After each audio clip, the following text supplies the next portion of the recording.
सुबह सुबह सुषमा के पति किशोर के फोन पर किसी नंबर से कॉल आता है जिस पर किसी के नाम की जगह बड़े ही प्यार भरे इमोजी लिखे हुए थे। सुषमा फोन उठाते हुए बोलती है। ये किसका नंबर है? कोई नाम नहीं लिखा हुआ है। बस ये आंखों में दिल वाले इमोजी आ रहे हैं। फोन उठाकर देख लेती हूँ कौन है। ऐसे तो कुछ पता नहीं चल रहा। जैसे ही सुषमा फोन रिसीव करने वाली होती है तभी वहाँ किशोर आ जाता है और सुषमा के हाथ से फोन छीनकर बोलता है। तुमसे कितनी बार कहा है सुषमा, मेरे फोन को हाथ मत लगाया करो। अरे किसी का फोन आ रहा था तो बस उठाकर देख रही थी कि कौन फोन कर रहा है। वैसे किसका नंबर है ये नाम क्यों नहीं लिखा इसमें? है कोई मेरा खास, तुम्हें भला उससे क्या मतलब। जाओ जाओ अपना काम करो। इतना कहकर किशोर अपना फोन लेकर चुपचाप चला जाता है। सुषमा को किशोर का ये व्यवहार बड़ा अजीब लगता है, जिसके बाद वह रसोई घर में चली जाती है जहां उसकी बहू नीता बोलती है। क्या हुआ माँ जी? आप इतना परेशान क्यों हैं? सुबह सुबह बहस हो गई क्या पापा जी से? बहस की तो कोई बात नहीं। पता नहीं उनके फोन पर किसी का फोन आ रहा था, नाम भी नहीं लिखा था। मैं फोन उठाने लगी तो गुस्से में मुझसे छीन लिया। बोले कि किसी का खास फोन है। अरे माँ जी, होगा कोई ना कोई। इतना क्यों सोच रही हैं आप?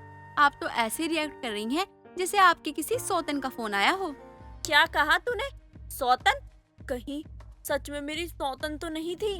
माँ जी, आप भी ना क्या क्या सोचने लग जाती हो। पापा जी आपसे बहुत प्यार करते हैं, वो क्यों आपके लिए सौतन लेकर आएंगे? इतना कहकर नीता रसोई से बाहर चली जाती है। सुषमा का दिमाग नीता की कही सौतन वाली बात पर घूमने लगा था। ऐसे ही एक दिन किशोर देर रात घर आता है और तभी सुषमा बोलती है। जी कहाँ थे आप? मैंने कितनी बार आपको फोन किया, आपने फोन क्यों नहीं उठाया? अरे मैं किसी के साथ बैठा हुआ था, थोड़ा बिजी था। मुझसे ज्यादा जरूरी कौन है भला आपकी जिंदगी में, जिसके साथ आप इतने बिजी हो रहे हो? अरे था कोई, तुम्हें क्या मतलब। अच्छा ठीक है, खाना तो खा लीजिए, कब से आपका इंतजार कर रही हूँ। अरे मैं खाना खा कर आया हूँ और तुमने नहीं खाया तो तुम भी खा लो, फिर आराम से सो जाना। इतना कहकर किशोर चला जाता है और सुषमा उसका मुंह देखती रह जाती है। कुछ देर बाद जब सुषमा कमरे में जाती है तो देखती है कि किशोर धीरे धीरे फोन पर हंसते मुस्कुराते हुए किसी से बात कर रहा है। सुषमा बातें सुनने की कोशिश करती है लेकिन वो कम आवाज की वजह से कुछ सुन नहीं पाती है। कुछ देर बाद किशोर फोन काट कर आराम से सो जाता है, जिसके बाद सुषमा कमरे में जाकर कॉल लिस्ट में नंबर चेक करती है तो सबसे ऊपर वही इमोजी वाला नंबर होता है, जिसे देख सुषमा बोलती है। भगवान, अब तो मुझे पक्का यकीन हो गया है कि मेरे पति ने मेरी कोई सौतन पाल रखी है। इसलिए ना मुझसे वो बात करते हैं और ना मेरे साथ प्यार से पेश आते हैं। हर वक्त बस मुझे डांटते रहते हैं। चिंता में डूबी हुई सुषमा सो जाती है और अगली सुबह सारी बातें अपनी बहू नीता को बताती है। माँ जी, आप इतने यकीन के साथ कैसे कह सकती हैं कि वो आपकी सौतन ही है? अरे ऐसा भी तो हो सकता है कि पापा जी ऐसे ना हो। अरे तो क्या मैं झूठ बोल रही हूँ? कल भी वो लेट आए थे और इतने दिनों से मुझसे ठीक से बातें भी नहीं करते। जब देखो तब फोन पर बातें करते रहते हैं। मैं बिल्कुल सच बोल रही हूँ। हो ना हो, तेरे ससुर ने मेरी सौतन जरूर बना रखी है। अच्छा माँ, आप शांत हो जाइए, इतना मत सोचिए, नहीं तो आपका बीपी लो हो जाएगा। बहू, बीपी तो दवाई खाकर फिर भी ठीक हो जाएगा, लेकिन अगर किशोर जी घर में मेरी सौतन ले आए तो मैं तो जीते ही जी मर जाऊंगी। माँ जी बस इतना मत सोचिए। देखिए, जो बात है आप पापा जी से मिलके बात कर लीजिए ताकि आप दोनों का शक भी क्लियर हो सके। बहू, कुछ भी कर, लेकिन मेरी सौतन का पता लगा, वरना मैं तो सोच सोच कर ही मर जाऊंगी। अपनी सास की ऐसी हालत देखकर नीता काफी ज्यादा परेशान हो जाती है, जिसके बाद वह अपने ससुर पर नजर रखना शुरू कर देती है और नीता को भी कहीं ना कहीं किशोर की आदतें कुछ बदली हुई सी लगती हैं।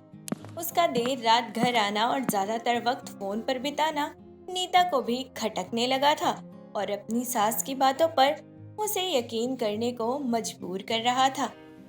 माँ जी बिल्कुल सही कह रही थी। ससुर जी का तो सच में किसी के साथ चक्कर चल रहा है। वरना इतनी देर तक वो फोन पे किससे ही बात कर रहे होते हंस हंस कर। इतना सारा वक्त पता नहीं किसे दे रहे हैं। अब ये बात तो जाननी ही पड़ेगी कि कहीं सच में सास की सौतन तो नहीं आ रही है। इतना कहकर नीता अपनी कमर कस लेती है और अब किशोर की हर छोटी बड़ी बात पर नजर रखती है। ऐसे ही जब एक दिन किशोर बन ठन कर कहीं जा रहा होता है, तभी नीता अपने ससुर को रोकते हुए बोलती है। पापा जी अब कहाँ जा रहे हैं? अरे बहू, वो मैं बाहर जा रहा था किसी काम से। पापा जी आपको देखकर तो ऐसा लग रहा है कि जैसे आप कहीं घूमने फिरने जा रहे हैं। अरे नहीं नहीं, घूमने फिरने कहाँ, बस यही कुछ काम है, अभी आ जाऊंगा। तुम्हें कुछ चाहिए तो बताओ।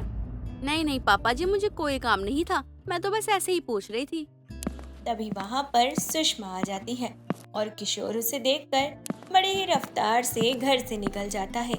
जिसके बाद नीता अपनी सास का हाथ पकड़ दबे पांव अपने ससुर के पीछे चलना शुरू कर देती है और चलते चलते ही नीता सुषमा को सारी बात बता देती है। किशोर का पीछा करते करते सुषमा और नीता दोनों एक बहुत अच्छे रेस्टोरेंट में पहुंच जाते हैं, जहां वह देखते हैं कि किशोर किसी लंबे खुले बालों वाली लड़की के साथ बैठा हुआ है। मैं लुट गई, बर्बाद हो गई, मैं तबाह हो गई। भगवान, इस उम्र में मेरे पति को इश्क लड़ाने का भूत सवार हो गया। ये किस औरत के साथ बैठा हुआ है? बहू, तेरे ससुर जी ने मेरी सौतन बना रखी है। माँ जी धीरे बोलिए, सब लोग हमें ही देख रहे हैं। अरे देख रहे हैं तो देखने दे, जो हम देख रहे हैं वो ये थोड़ी ना देख रहे हैं। माँ जी थोड़ा सा हौसला रखिए, पता तो लगाने दीजिए आखिर ये है कौन। नीता जितने में अपनी सास को समझाती है, उतने में किशोर उस लंबे बाल वाली औरत के साथ वहां से गायब हो जाता है। जिसके बाद नीता और सुषमा हर जगह किशोर को तलाशने लगते हैं, लेकिन वो उन्हें कहीं नजर नहीं आता है। कुछ देर बाद दोनों सास बहू घर आ जाती हैं और शाम को जब किशोर घर आता है तब पापा जी अब कहाँ से आ रहे हैं? अरे मैंने बताया था ना कि जरूरी काम से गया था, बस वहीं से आया हूँ। आप कहाँ गए थे? मेरा मतलब है किस जगह गए थे? अरे बेटा, मैं तो यहीं वर्मा जी के यहाँ गया था चाय पीने, बस और क्या। इतना कहकर किशोर चला जाता है और सुषमा अपना माथा पीटते हुए बोलती है। देख रही है ना बहू, कैसे सफेद झूठ बोल रहे हैं तेरे ससुर जी। अभी तूने और मैंने अपनी इन्हीं चारों आंखों से इन्हें उस औरत के साथ बैठे हुए देखा था, और ये झूठ बोल रहे हैं कि ये वर्मा जी के साथ बैठे हुए थे। नीता कुछ नहीं बोल पाती है और चुपचाप चाय बनाकर किशोर को दे देती है। दिन गुजरते चले जाते हैं, पर हर दिन के साथ सुषमा और किशोर के बीच का वाद विवाद काफी बढ़ने लगा था, जिस वजह से सुषमा की तबीयत भी खराब होने लगी थी। लेकिन किशोर को उसका जरा भी ख्याल नहीं था। ये सब होता देखकर नीता को बहुत गुस्सा आने लगा था। ऐसे ही एक दिन जब किशोर फिर से कहीं जा रहा होता है, तभी नीता बोलती है। ससुर जी आज किससे मिलने जा रहे हैं आप? अरे कहीं नहीं, बस वर्मा जी के साथ जा रहा हूँ। कितना झूठ बोलेंगे पापा जी, आपको शर्म नहीं आती क्या इस उम्र में ये सब करते हुए? अरे क्या बोल रही है बहू, मैंने ऐसा क्या कर दिया जो शर्म से सर झुका लूं? जी, आपने जो किया है ना, वो मैं करने के बारे में तो कभी सोच भी नहीं सकती थी। जरा सा भी लिहाज नहीं आया आपको। अरे मुझ पर नहीं, कम से कम अपने बहू बेटे पर तो तरस खा लेते। तुम दोनों सास बहू बताओगी क्या चल रहा है? मुझे सब कुछ पता है कि आपने मेरी सौतन बना रखी है। देर रात तक आप उससे बातें करते हैं, उसके साथ रेस्टोरेंट में खाना खाते हैं। मैं और नीता ने उस दिन अपनी आंखों से आपको उसके साथ बैठे हुए देखा था, और घर आकर आपने बोल दिया कि आप वर्मा जी के साथ थे। अरे शर्म कीजिए किशोर जी, शर्म कीजिए। ये आपके तीर्थ पर जाने के दिन है, ताकि इश्क लड़ाने के दिन। सुषमा और नीता की बातें सुनकर किशोर जोर से हंसने लगता है और तभी किशोर अपने फोन से वही इमोजी वाला नंबर डायल करके किसी को घर पे बुलाता है। कुछ ही देर में एक पतला दुबला लंबे बालों वाला लड़का सुषमा के घर आता है, जिसे देख नीता बोलती है। ये कौन है पापा जी? ये है तुम्हारी सास की सौतन, जिसे तुमने उस दिन मेरे साथ रेस्टोरेंट में देखा था। जरा ठीक से देखो, यही थी ना लंबे बाल वाली? थे तो यही, लेकिन वो तो कोई लड़की थी ना, और ये तो एक आदमी है। आप अपनी बात को छुपाने के लिए अब आप ऐसे लोगों का सहारा लेंगे? अरे मैं कोई सहारा नहीं ले रहा। ये ब्रिजेश है, मेरे बचपन का यार। अरे इसे हमेशा से ही लंबे बाल का शौक था।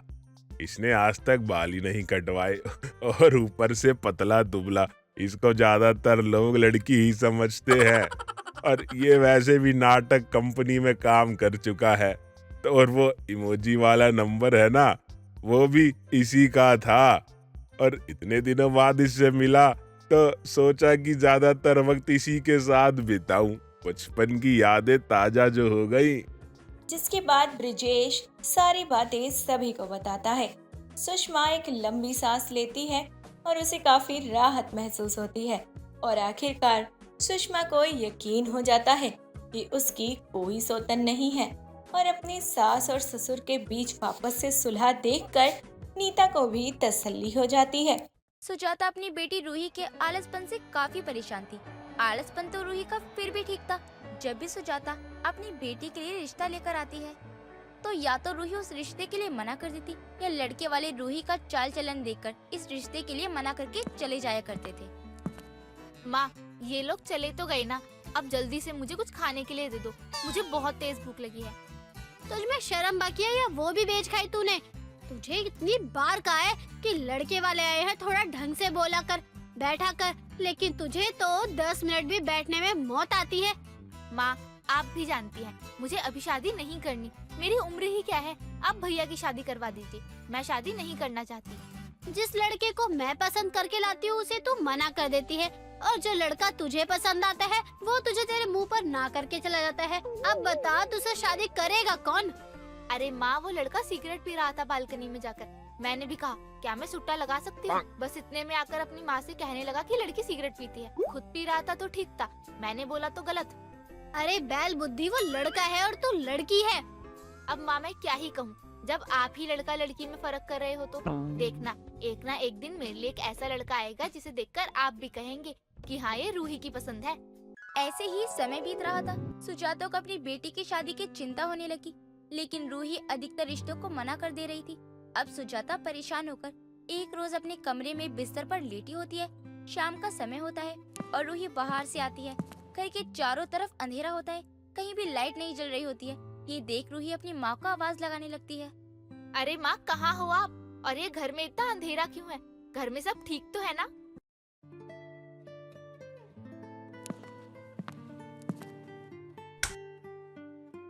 आ गई बेटी तू। आज तो मैं मरते मरते बची। ना जाने सीने में तो दर्द क्यों हो गया और गिर गई। वो तो भला हो विमला का जो मुझे उठाकर यहाँ सुला गई। ऐसे कैसे आपके सीने में दर्द होने लगा? आप इतना टेंशन क्यों लेती हैं माँ? मैंने कहा ना, मेरी जल्दी ही शादी हो जाएगी। अब मैं ऐसे ही किसी से भी शादी तो नहीं कर सकती ना। देख, मुझे साफ साफ नजर आ रहा है कि अब मैं ज्यादा दिन के मेहमान नहीं हूँ। अगर तूने शादी नहीं की तो मैं तेरी शादी बिना देखे ही मर जाऊंगी, और मैं ये नहीं चाहती कि मेरी आत्मा भटके। अब तू चाहे इसे मेरी आखिरी इच्छा ही समझ ले। ये सब छोड़िए, दवा ली आपने? तुझे मेरी सर की कसम, तू अगले 15 दिन में लड़का पसंद करके शादी करेगी, वरना मैं ना दवा खाऊंगी ना पानी पीऊंगी। इतना कहकर सुजाता अपनी बेटी का हाथ अपने सर पे रखवाकर उससे कसम ले लेती है, और रूही भी अपनी माँ को देखकर कसम खाते हुए कहती है, हाँ ठीक है, मैं कर लूंगी शादी, अब आप दवा खा लो। रूही अपनी माँ की कसम खाकर जैसे ही अपनी माँ को दवा खाने के लिए उठने को कहती है, सुजाता फुर्ती में उठकर किचन में खाना बनाने पहुँचती है। माँ, ये सब क्या था? इसका मतलब आप नाटक कर रही थी और आपने मुझसे झूठ बोला। अच्छा ये सब छोड़, आज मैं तेरा फेवरेट मटर पनीर बना देती हूँ, तुझे बहुत पसंद है ना? माँ, आपने ये सही नहीं किया, लेकिन मैंने आपकी कसम खाई है तो मुझे शादी करनी ही पड़ेगी। अब रूही की माँ सुजाता जैसे ही अपनी बेटी रूही के लिए अगला रिश्ता लेकर आती है, रूही बिना सोचे समझे लड़के को हाँ कर देती है और चट मंगनी पट ब्याह हो भी जाता है। अब रूही अपने मायके से ससुराल पहुँचती है, जहाँ रूही की सास कुंती रूही से कहती है, बहू, सोने से पहले राजेश के लिए दूध ले जाना मत भूलना। जी माँ जी, मैं थोड़ी देर बाद जाऊंगी तो याद से उनके लिए दूध लेती जाऊंगी। अरे काम धंधा सब छोड़ और पहले तू अपने कमरे में जा, आज तेरी पहली रात है। अब रूही शर्माते हुए अपने कमरे में पहुंचती है, जहां वो देखती है कि उसका पति राजेश खर्राटे ले रहा है। ये देखकर रूही भी बेड पर बैठ जाती है और जोर जोर से हंसने लगती है। माँ क्या सोच रही थी कि वो मुझे बेवकूफ बना देगी और मैं बेवकूफ बन भी जाऊंगी, लेकिन माँ को क्या पता मैंने भी कितनी बड़ी चाल चली है। रूही की हंसने की आवाज से राजेश उठकर बैठ जाता है और रूही को हंसता देख कहता है, कौन है? रूही तुम? यार इतनी जोर जोर से क्यों हंस रही हो यार? इतनी रात को क्या दिक्कत हो रही है तुम्हें? कहीं कोई चुड़ैल या भूत का साया तो नहीं आता तुम पर? नहीं नहीं, ऐसा कुछ भी नहीं है। और तुम जाकर सोफे पे सोओगे, क्योंकि हमारे बीच जो डील हुई है उसे तुम याद रखना। अगर गलती से भी तुम्हारा ईमान डोला तो मैं तुम्हें दिन में भी तारे दिखा दूंगी। अरे नहीं, तौबा तौबा, ऐसा कुछ भी नहीं होने वाला है। मैं अपनी डिम्पल से ना बहुत प्यार करता हूँ और उसके अलावा किसी और के बारे में सोच भी नहीं सकता। तौबा तुम्हारा डिम्पल का प्यार, यह सब मुझे मत बताओ और जाकर सो जाओ। अब अगली सुबह उठकर रूही अपने ससुराल में पहली रसोई की रस्म को पूरी करती है और मीठे में गुलाब जामुन और खीर बनाती है। अरे बहू, तूने तो खीर और गुलाब जामुन दोनों ही बहुत अच्छी बनाई है। खाना बनाना तू अच्छे से जानती है। हाँ अच्छे से जानती होगी, लेकिन मेरी डिम्पल से अच्छा खाना तो कोई नहीं जानता बनाना। तेरा डिम्पल का भूत अभी तक नहीं उतरा। भूल जा डिम्पल को, अब तेरी शादी हो चुकी है। ये डिम्पल कौन है? कहीं ये इनका प्यार तो नहीं जिसे ये अभी भी भूल नहीं पाए? तू तो जानती ही है ना बहू, आजकल के बच्चों को किसी ने प्यार से दो बातें नहीं की कि अपना दिल दे बैठते हैं। यह भी एक लंबी कहानी है, कभी फुर्सत से बताऊंगी, लेकिन अब तो यह पूरी तरह तेरा है और तू इसकी। क्यों राजेश, सही कहा ना मैंने? जितना पागल मेरी माँ मुझे बनाती आई है, उससे ज्यादा पागल तो मेरी सास मुझे बना रही है। ना जाने मेरी माँ और सास दोनों ने मुझे क्या समझ रखा है कि मैं बच्ची हूँ, मुझे कुछ समझ नहीं आता। अच्छा रूही, तुम कह रही थी ना तुम्हें मायके जाना है। एक काम करो, कुछ दिनों के लिए चली ही जाओ। एक काम करते ना, मैं ही शाम को आकर तुम्हें छोड़ आता हूँ। अभी बहू को आए हुए 2 दिन भी नहीं हुए और तू उसे मायके छोड़ने की बात कह रहा है। नहीं, बहू कहीं नहीं जाएगी। माँ जी, बस 2 या 3 दिन के लिए ही घर जाना चाहती हूँ, उसके बाद तो सारी जिंदगी यहीं रहना है। अब रूही के साथ देर शाम राजेश भी अपने ससुराल जाता है, जहाँ सुजाता अपने दामाद और बेटी दोनों का खूब अच्छे से स्वागत करती है।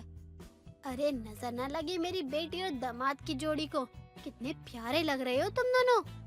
सही कह रही सुजाता, वैसे तेरा आइडिया काम कर गया। ना ही तू उस दिन बीमार होने का नाटक करती और ना ही रूही इस घर से शादी करके जाती। विमला काकी, अपनी बेटी पिंकी पर भी ध्यान दे लिया करो, आजकल उसका चक्कर पान वाले के बेटे के साथ चल रहा है। मुझे भी शक था कि मेरी पिंकी का चक्कर उस पान वाले के बेटे के साथ है, तभी तो पान वाला मुझे समधन कहता था। आज उसकी खैर नहीं। सुजाता, तू अपने बेटे और बहू का स्वागत कर, मैं अपनी बेटी पिंकी की खैर लेकर आती हूँ। सुजाता अपने दामाद को रात भर रुकने के लिए कहती है। वहीं दूसरी तरफ सुजाता देखती है कि रूही और राजेश दोनों बहुत अलग अलग रह रहे हैं। ना दोनों एक दूसरे से ढंग से बात करते हैं, ना एक साथ खाना खाते हैं। ये देखकर सुजाता अपनी बेटी से कुछ नहीं कहती, लेकिन देर रात जब सुजाता सोने जाती है तो वो अपने दामाद को फोन पर बातें करते हुए सुनती है। डिम्पल मेरी जान, मैं तुमसे बहुत बहुत बहुत ज्यादा प्यार करता हूँ। क्या मेरी शादी? अरे वो शादी थोड़ी शादी है। अरे मैं तो किराए का पति हूँ रूही का। अरे हाँ, नाटक करता हूँ मैं। अरे हर महीने वो मुझे 10,000 रुपए देती है और जब पैसे मिल रहे हो तो नाटक तो करना बनता है ना। और वैसे भी ये नाटक कुछ दिनों में खत्म हो जाएगा, उसके बाद मैं और तुम एक हो जाएंगे।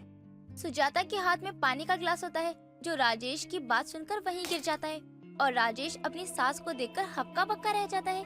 तभी वहाँ रूही आती है और सारा सच सबके सामने आ जाता है। हाँ माँ, मैंने राजेश से शादी नहीं की, ये मेरे किराए के पति हैं। जैसा आपने नाटक किया उस हिसाब से मैंने भी किराए के पति से शादी।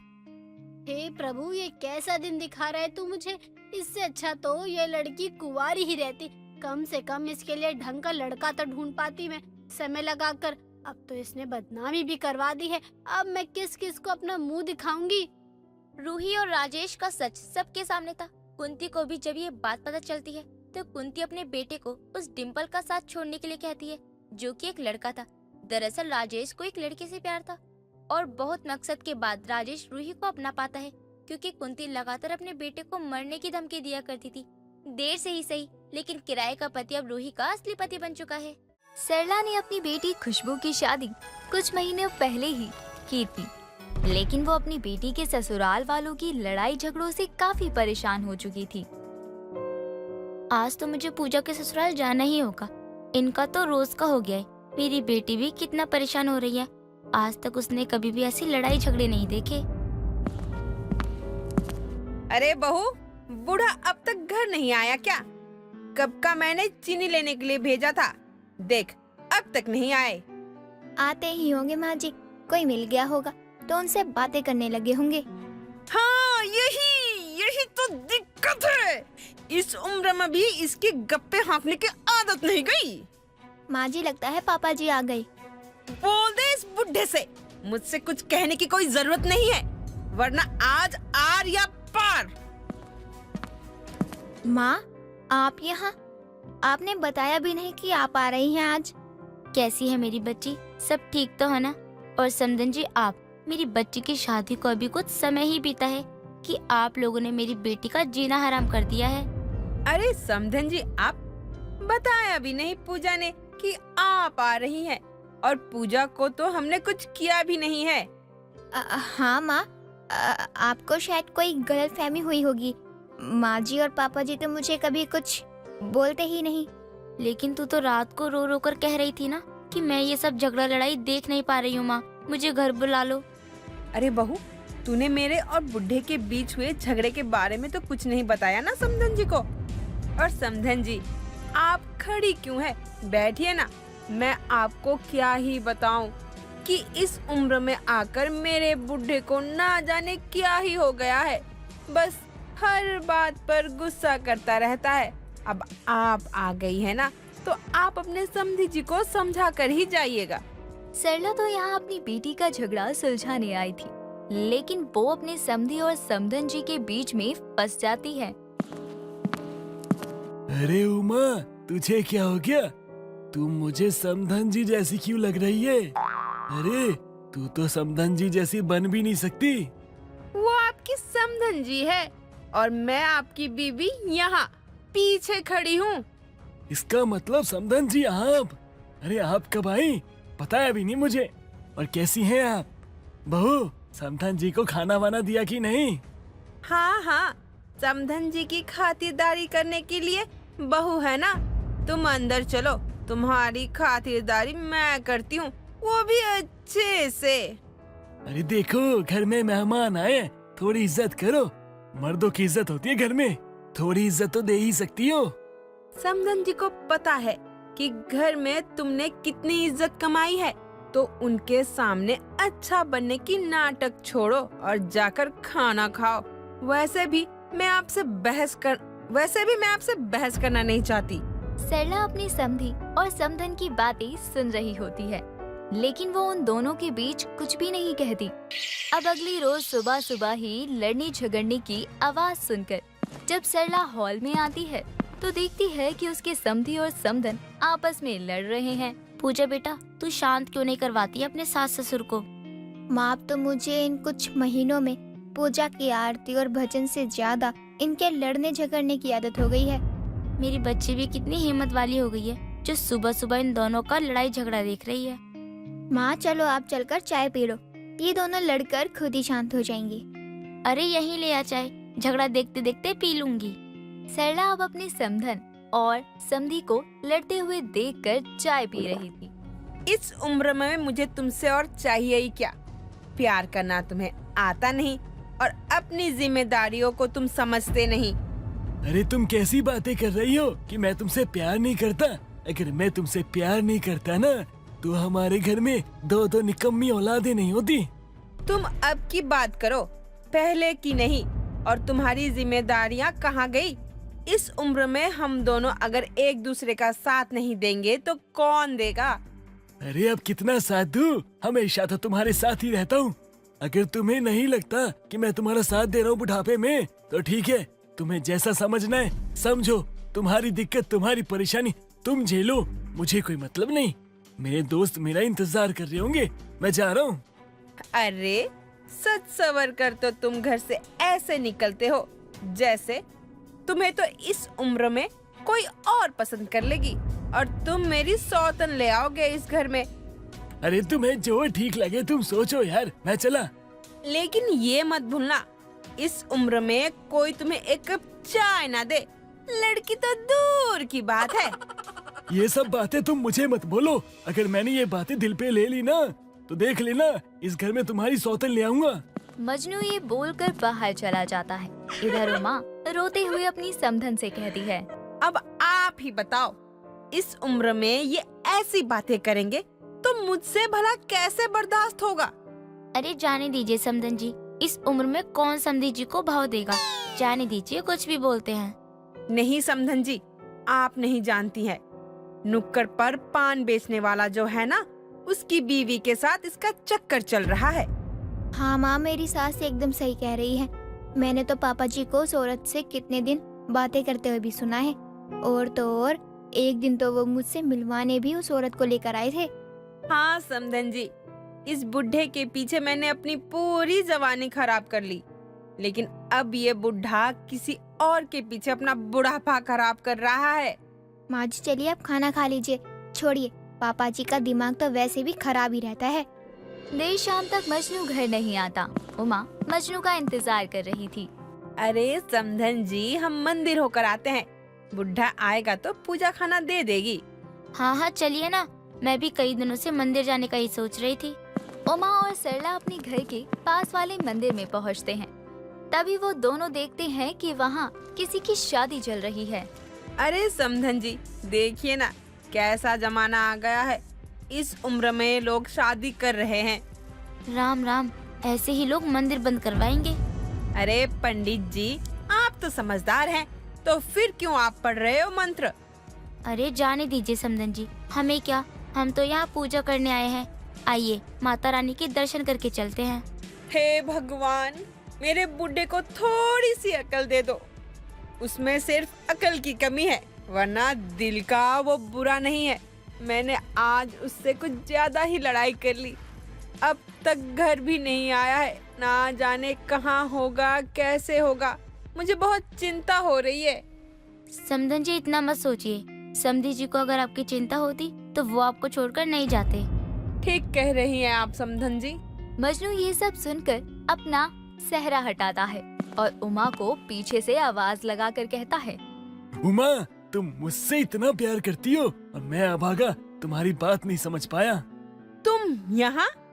इसका मतलब कि यहाँ तुम शादी करने आए हो? हे प्रभु, तुम मुझे ये कैसा दिन दिखा रहा है? अरे अरे ये सब छोड़ो, अब हम ना एक नई शुरुआत करते हैं। आज मैं तुम्हें समझ पाया हूँ। पंडित जी, रोक दीजिए शादी। उमा अपने बूढ़े को देखकर हैरान थी। मंदिर में कुछ देर पहले वो जिसकी बुराई कर रही थी वो और कोई नहीं बल्कि उसका बूढ़ा ही था। समधन जी, मेरे तो कर्म ही फूट गए इस उम्र में।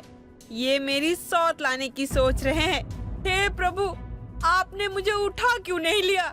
अरे उमा, शांत हो जाओ, घर चल के बात करते। या तमाशा मत करो, मैं तुम्हें अब कभी परेशान नहीं करूँगा। आज मैं तुम्हें छोड़ूंगी तभी तो तुम मुझे परेशान करने लायक रहोगे। भागो, कहाँ तक भाग पाते हो? इस उम्र में तुम पर जवानी चढ़ी हुई है ना।